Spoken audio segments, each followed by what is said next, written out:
Hello, this is Will Faerber from Art to Ride, and today we're looking at a first submission by Sharon of her horse Pip.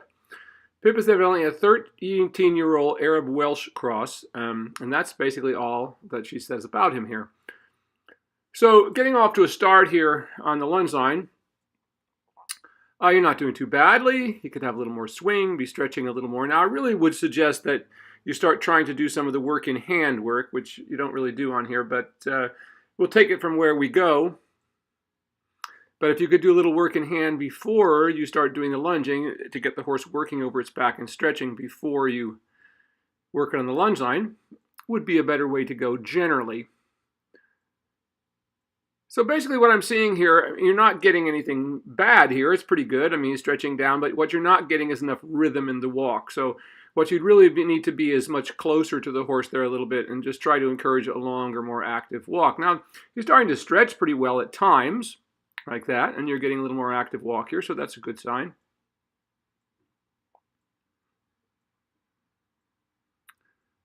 And good stretch when he gets into it there. Good, that's a good walk there, much better, getting more active and a deeper stretch. So that's certainly what we're looking for. Now I think this must have been filmed on a phone, and you probably held the phone straight up and down, so it would always be better to, if you use your phone, to do it sideways so that you get a longer shot and a bigger shot, since this is quite a narrow little piece of work, piece of video that we're working with here. But essentially you're doing the right thing, getting him more active when he isn't, getting him into a good stretch like that, and that's actually quite a good walk there. Getting much, much better. And that's just the right thing to do. Just activate him a little bit more when he gets a little too slow. It's very normal for them to want to go into the trot a little bit. But what you're getting there is starting to be a good swinging walk.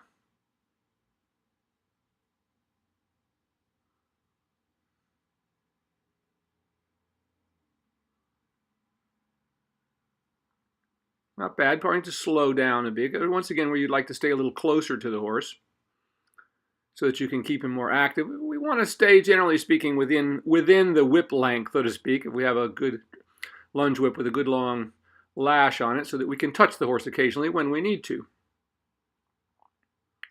But there you're getting a good walk. Still a little bit, if we look at those hind legs, they at times have a little bit of that look like they're stuck in mud or fly paper a little bit, but not bad at all. Once it gets activated, he starts to swing pretty good, like right there. That's what we're looking for. So when you get that, that's exactly what you do want.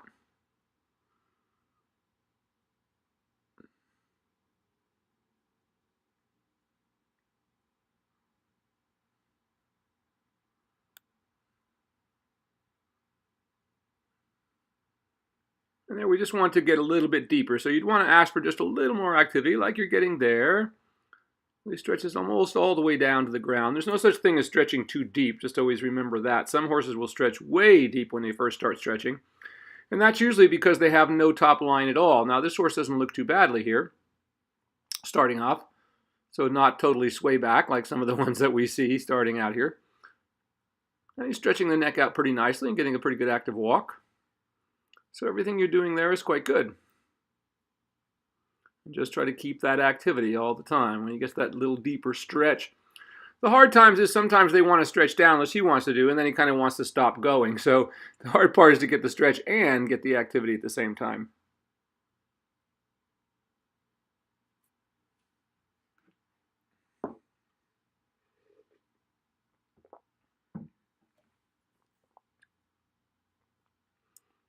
You're close enough to him there. That looks good.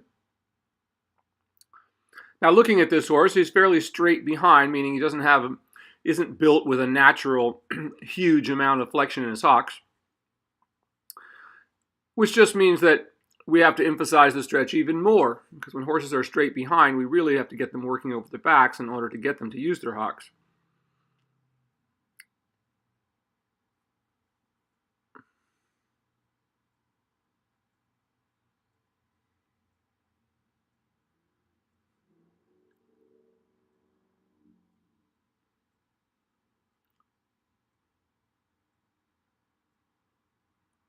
Now here it looks like you've got a better stretch going again after having a little trot work there, which is often the case. And there's nothing wrong with trotting them a little bit just to, if you have a horse that's very, very slow and doesn't want to move, it's perfectly okay to do a little bit of trot work and then bring them back to the walk if that helps them get activated. We just don't want to do a lot of trot work with the horse not over his back. Because as we know, that puts a lot of stress on the horse's legs. Remember that getting a horse over his back is what puts the shock absorbers on a horse. So no matter how slowly we're going, if the horse is not working over its back, it's actually putting a great deal of concussion into the hard tissue of the joints. That's again why it's so important and why we see so many horses going lame at such a young age these days. Because most horses are being ridden hollow. And most of our so-called horse sports are now emphasizing horses being hollow.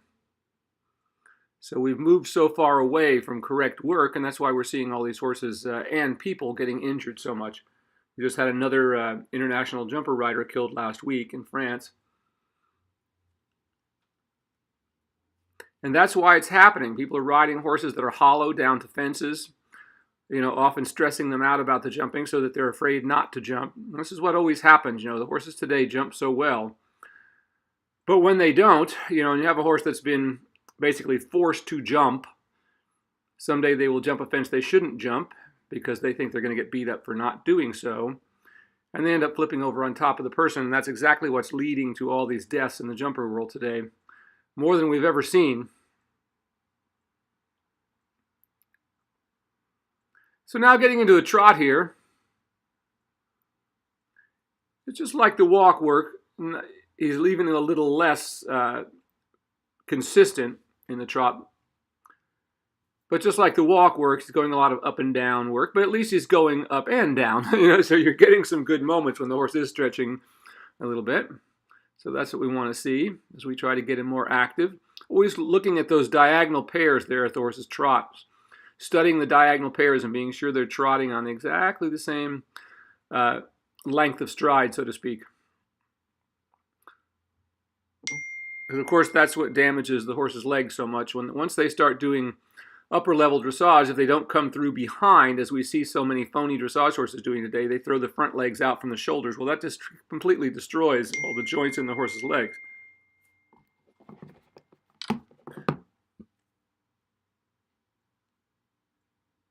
But not bad here, and getting more consistent as you're going. Still like to see him stretch a little bit more consistently too, like there when you get those good moments. Now we can see right now this horse really doesn't flex the hocks much. He's a pretty flat mover there. So he's not really swinging over his back to the way he could yet. But do notice that every time he gets a little more active and every time the neck stretches out, we start to see a little more flexion in the hocks, like right there. That's way better than what you had before. Now just know this horse is going to go through a big change in the next couple of years. You can see how if you look at this horse, it comes around parallel to us there like that, or rather perpendicular to us. We see that, he's pretty flat and pretty built downhill. So just know that in the next year and a half, 2 years, you're going to see those withers are going to come up. Now this horse is definitely dropped in the back. It's not what we called sway back yet, but it certainly is not lifting up the way it should. So it tells me the horse has never really been developed correctly. The withers of this horse will be another 2-3 inches higher after you do this correct work for the next couple of years. In other words, it kind of continues the growth cycle. So many horses today come in from pasture way too soon. Though this one is a little older horse, he's a 13-year-old horse, but that shouldn't be considered an old horse by any stretch of the imagination. Horses only matured between 7 and 8 years old. And the bigger they are, the slower they are to mature. So that's something we always have to keep in mind when we're working horses, and just know that when we bring horses in from pasture too soon, they start living indoors, we sort of stop the continuation of their growth cycle because they're not eating with their heads down and moving all the time the way they are in the pasture. So that would naturally happen. The withers would come up through the shoulders all by themselves if the horse were left out for enough years for that to happen. But we can see with this horse that, there's a slight bit of a dip right behind the saddle there. You can see where the back is dipped away.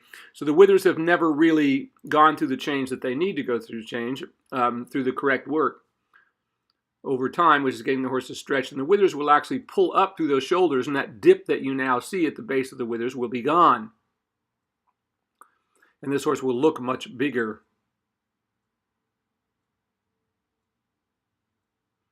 So you're getting some good moments here as we're going in and out of the trot. Some better than others, but you're getting him almost there. He's still got a ways to go before it's going to be really consistent. But every time I see the horse stretch a little bit more, it looks a little better. And once again, how you see when the horse comes around there, that we can see that back just behind the withers, how much dropped that is. It's wonderful when you watch these horses go through these changes, how completely different the same horse can look 2 years later.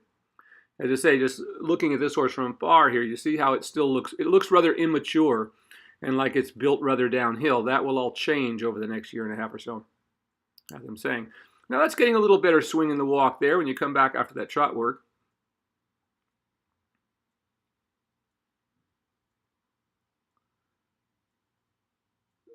Yeah, it starts to get a little better flexion. He certainly looks better when he gets into the trot and starts to stretch a little bit.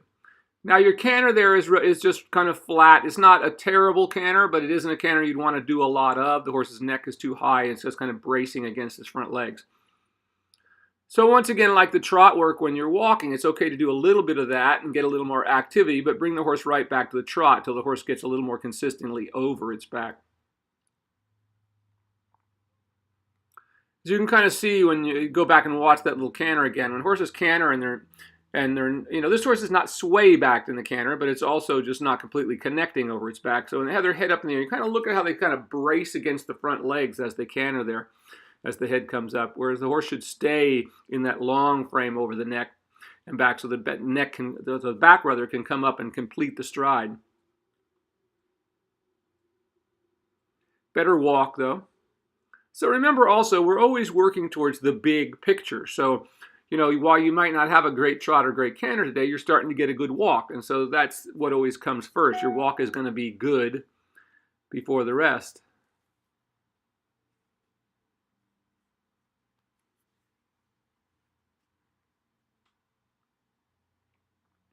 So that's okay, as long as we're seeing the whole picture improving, so to speak. In other words, the walk got better the more you did the trot. You did a little canter, and the walk even looked a little bit better then. We just don't want to do too much of the trot and cantering until this all becomes much more consistent. So we just use the trot or the canter to get a little energy and then come back to where the horse can work most correctly, which in this particular case seems to be the walk.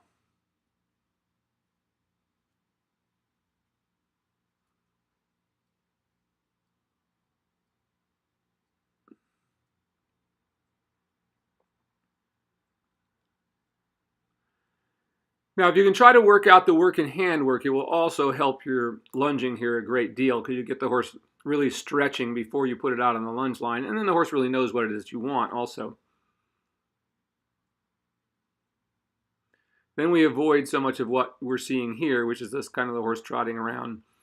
Not in the worst possible frame, but not in the best either. So what we want to do is get to the point where we do, as much as possible, we do things right in the best possible way.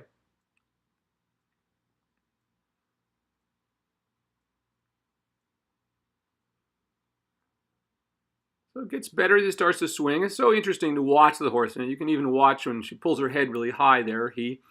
How much you can literally see the horse start to pull with its shoulders. Remember, whenever you see a horse that's ewe-necked or has a thick underside of its neck, which the horse does not have terribly, but you'll always see them pulling and stabbing the front legs because they're pulling themselves along. That's how they develop the underside of their neck, because they pull with their shoulders instead of propelling themselves forward with their back end where the motor is. Because it would be almost like one of these electric cars that also has a gasoline motor, but you know, the gasoline motor never quite turns on, you know, so you have enough power to kind of drag yourself along a little bit, but not enough to really propel the horse forward from behind and really lift up to the back and carry itself forward.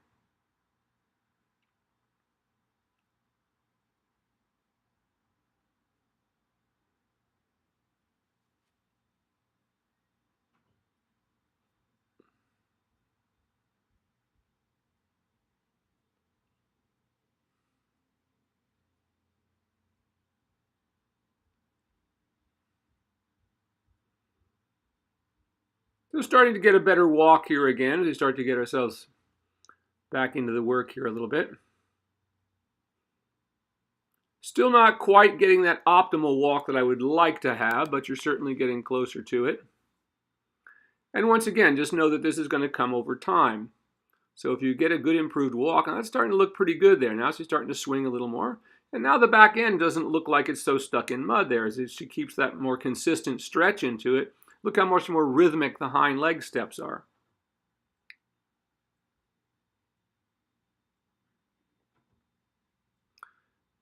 Also a good idea to get you to start working on a little bit smaller circle there and not letting the horse take so much room in the arena, and keep yourself a little closer to it so you can keep activating that back end.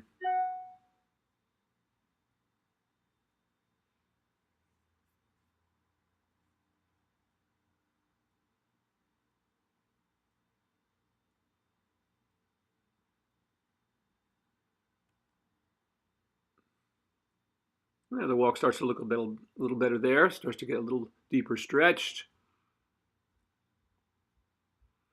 So as I said, what I'd like to see you do is stay a little closer to it, keep the horse in a more focused area, not such a big circle, so you can keep it on a little smaller space so you really get the horse starting to move around you a little better.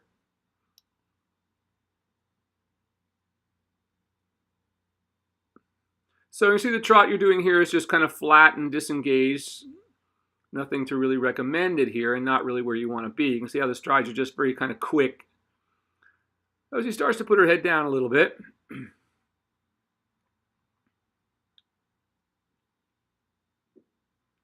And that starts to look a little better. Notice with each little bit the horse starts to stretch that neck, the hind end starts to get a little deeper into the body. So that's starting to get a little better there.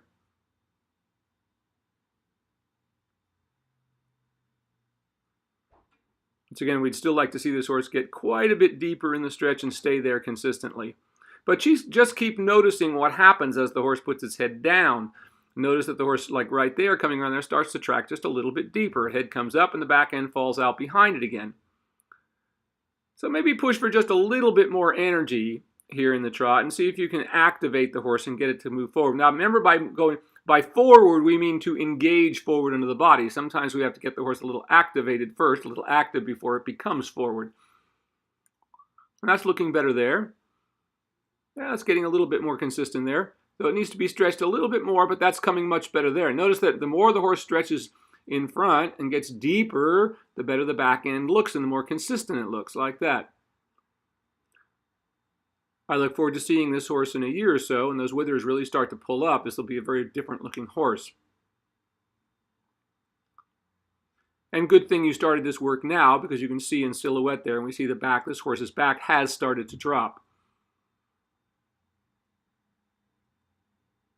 Or perhaps it was dropped and you've corrected a lot, whichever it is, but it still has a way to go.